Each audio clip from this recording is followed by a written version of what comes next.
Okay, इस video में हम देखेंगे कि एक्चुअली इमेजेस और फेविकॉन्स कैसे अप्लाई करते हैं।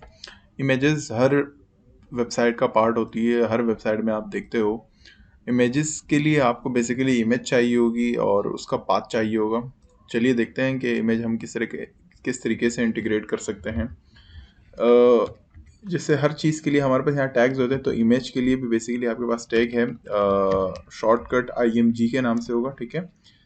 अब इसका हमें सोर्स चाहिए बेसिकली। ये सोर्स इसका बहुत ज़्यादा इंपॉर्टेंट होता है। अगर आपने सोर्स प्रॉपर नहीं दिया तो आपकी इमेज जो है वो रेंडर नहीं होगी। अच्छा, इमेज जो है वो इट्स सेल्फ टैग है, मीन्स सेल्फ क्लोजिंग टैग है। जैसे हमारे पास BR हमने देखा था पेज ब्रेक के लिए, सॉरी इंटर के लिए, या HR हॉरिजेंटल लाइन के लिए। तो ये भी यहीं पे ही, जहाँ पे ओपन होगा वहीं पे ही क्लोज होगा, उसी के अंदर ही क्लोज होगा। इस तरीके से हम क्लोज नहीं करेंगे जैसे हमारे पास दूसरे टैग्स हैं, ठीक है, क्योंकि इसके दरमियान कोई वैल्यू नहीं आ सकती। अच्छा, तो यहाँ तक तो बात आ गई होगी समझ में आपके। एक होता है ALT, इसकी एक प्रॉपर्टी होती है, ठीक है, एट्रीब्यूट है। ALT मतलब होता है अल्टरनेटिव। तो अगर इमेज कभी लोड नहीं हो जाती या नहीं होती, कोई क्रैश हो जाती है इमेज, तो वो अल्टरनेटिव सोर्स जो है या अल्टरनेटिव जो टेक्स्ट है वो रेंडर कर देता है। हम इसके लिए एक सेपरेट वो ले लेते हैं, कोई इमेज ले लेते हैं, नेचर, ठीक है। ओके, हमारे पास ये एक इमेज है, इसको मैं सेव कर देता हूँ, ठीक है। ओके, यहाँ पे कर देते हैं, इसका नाम दे देते हैं नेचर। अच्छा, देखें, एक चीज़ याद रखिएगा कि ये अब जिस टाइप में आपके पास सेव हो रही है, ये टाइप आपको आपको पता होनी चाहिए, क्योंकि सोर्स में हम नेम के साथ उसकी टाइप ज़रूर डिफाइन करेंगे। सोर्स अब जैसे मैंने जो वो सेव की इमेज, वो इसी फ़ोल्डर के अंदर ही है। देखें, हमारा पेज भी यही है और जो रेंडर होता है, और वो स्पेसिफिक इमेज भी यहीं पड़ी हुई है। तो हमारे पास सोर्स में कोई बड़ा URL तो नहीं आएगा, तो डायरेक्टली हम इमेज ही यूज़ कर सकते हैं, ठीक है, इमेज का नाम, क्योंकि दोनों ही फाइल सेम प्लेस में पड़ी हुई है। अगर इन केस मेरी ये वाली फाइल जिसमें मैं अभी काम कर रहा हूँ, ये सेपरेट फोल्डर में पड़ी हुई होती है और इमेजेस सेपरेट में पड़ी हुई होती है, तो हमें पूरा लिंक देना पड़ता कि जहाँ पड़ी हुई है वहाँ से इमेज उठाओ, इस तरीके से। तो जो हमने इमेज सेव की थी वो एक्चुअली उसका नाम है nature.png। अगर आपको ये नहीं पता कि .png फिर कहाँ से मालूम किया जाएगा, आप यहाँ पे आने के बाद, ठीक है, इस पे राइट क्लिक करें। देखें, टाइप फाइल यहाँ पे भी आपको मिल रहा होगा, ठीक है। जब आप यहाँ राइट क्लिक करेंगे तो आप जब टाइप ओपन करेंगे तो आपको यहाँ पे भी टाइप का पता चल जाएगा, लेकिन जो इसका प्रॉपर वे है वो आपको प्रॉपर्टी में पता चलेगा इसके। देखिए, यहाँ पे लिखा हुआ है .png, ठीक है। तो आप यहाँ से भी देख के वहाँ पे अप्लाई कर सकते हैं। ओके, इमेज हमने डिफाइन की, कहाँ गई, ठीक है। अब यहाँ पे हम इसको रिफ्रेश कर देते हैं कि एक्चुअली देखते हैं रेंडर होती है कि नहीं। देखिए, हमारे पास ये इमेज रेंडर हो गई, ठीक है। अच्छा, इमेज तो रेंडर हो गई। अब हम सम टाइम इमेज को लाइक इसकी विड्थ एंड हाइट भी खुद से सेट कर रहे होते हैं, तो हम इसकी विड्थ हाइट डायरेक्टली भी दे सकते हैं। मैं इसको कह देता हूँ कि 150, सिर्फ विड्थ ही काफ़ी है, वो हाइट ऑटोमेटिकली मैनेज कर देगा, ठीक है। 150 के करीब इसकी विड्थ होगी। देखें, अगर आपको इमेज के टॉप पे दिख रहा हो ये IMG लिखा हुआ, उसके बाद 150 मल्टीप्लाई बाय 84.35, हाइट इसने ऑटोमेटिकली मैनेज कर दी, हमने सिर्फ विड्थ दी इसकी।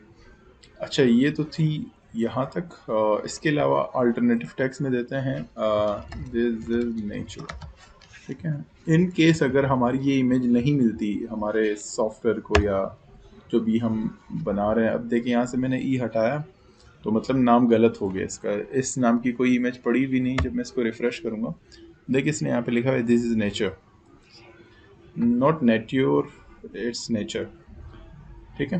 तो ये एक्चुअली हमारी वो है अल्टरनेटिव टेक्स्ट। इसमें अब सम टाइम ये होता है कि जब आप कोई आपने बहुत सी ऐसी जगहों पे देखा होगा कि फ्रंट पे आपके पास टेक्स्ट होता है और बैकग्राउंड पे उसकी इमेजेस लगी हुई होती है, या बैकग्राउंड पे इमेज होती है, फ्रंट पे टेक्स्ट लगा हुआ होता है कुछ बड़ा सा या खूबसूरत सा लगा हुआ होता है। तो हम वो किस तरीके से करेंगे, आप एक डिव ओपन कीजिए इस तरीके से, और अब देखें इमेज, ये तो हमारा इमेज टैग है, जैसे मैंने आपको इसके दरमियान कोई चीज़ आ नहीं सकती है। अब जैसे कि ये हमारे पास एंकर टैग है, हमने इसे href दिया, एक प्रॉपर्टी दी, और इसके अंदर ये टेक्स्ट है, ठीक है। तो इस टेक्स्ट पे जब क्लिक करते हैं तो हमारे पास ये चीज़ चल जाती है। अब इमेज के अंदर हम टेक्स्ट किस तरीके से देंगे, वो इस तरीके से होगा कि हम एक डिव इनिशियलाइज करेंगे। डिव के अंदर हम कुछ भी दे सकते हैं, लाइक पी दे दिया कि यार हम यहाँ पे कुछ लिखना चाह रहे हैं, ठीक है, P open and P close, P हो सकता है, लेबल हो सकता है, हेडिंग हो सकती है, whatever you want to like give. तो यहाँ पे लिखते हैं ओके, यही टेक्स्ट कॉपी पेस्ट कर लेते हैं, ठीक है। अच्छा, अब हमें इमेज देनी है, वो भी बैकग्राउंड पे, तो हम क्या कर सकते हैं, हम जब लिखते हैं स्टाइल, अब यहाँ पे हमें CSS की ज़रूरत पड़ेगी। मुझे यहाँ पे डिफाइन करना है कि बैकग्राउंड डॉट इमेज, देखें कलर भी है इमेज भी है। कलर अगर हम देंगे तो वो स्टैटिक कलर होगा, ठीक है, red green blue whatever you want to give. और इसके अलावा अगर आप इमेज देंगे तो इमेज आप URL के थ्रू देंगे। यहाँ पे URL, अब URL बेसिकली इसका क्या है, जो इमेज का ये सोर्स था वो बेसिकली आपका URL है, ठीक है। तो मैं यहाँ से कॉपी कर लेता हूँ और यहाँ पे इसके अंदर मैं पेस्ट कर लेता हूँ, ठीक है। शायद कोई मिस्टेक हुई है। अच्छा, यहाँ पे हम सिंगल कोड ओपन कर देते हैं।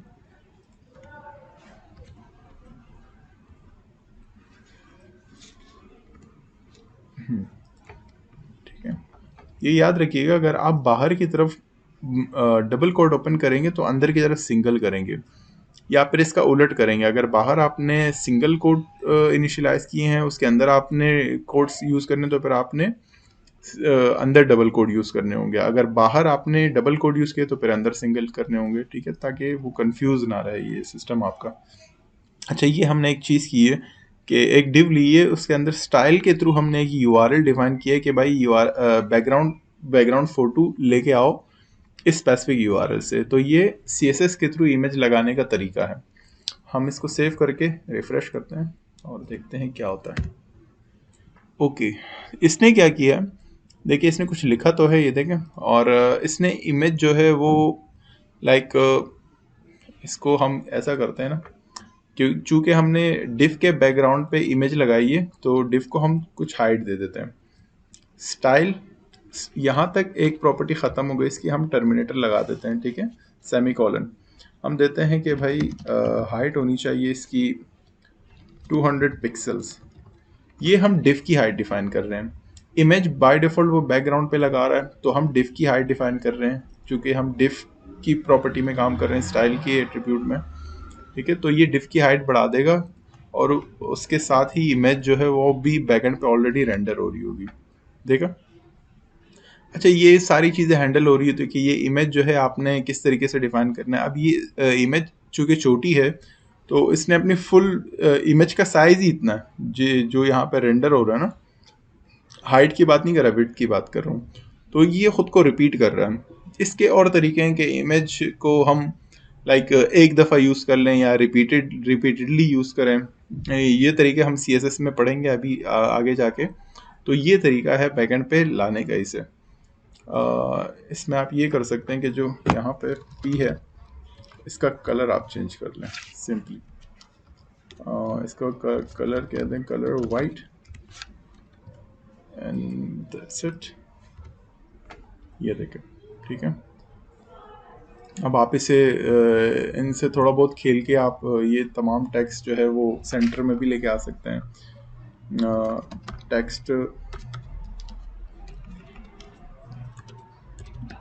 Align, text align centre, let's see what happen. Okay, देखें टेक्स्ट अलाइन सेंटर हो गया, ठीक है। तो इस तरीके से आप इनको आगे पीछे या राइट साइड पे या मिडल में लेके आ सकते हैं सेंटर में। तो ये है इमेजेस। हम नेक्स्ट वीडियो में इंशाल्लाह देखेंगे कि हम फेविकॉन किस तरीके से अप्लाई करेंगे।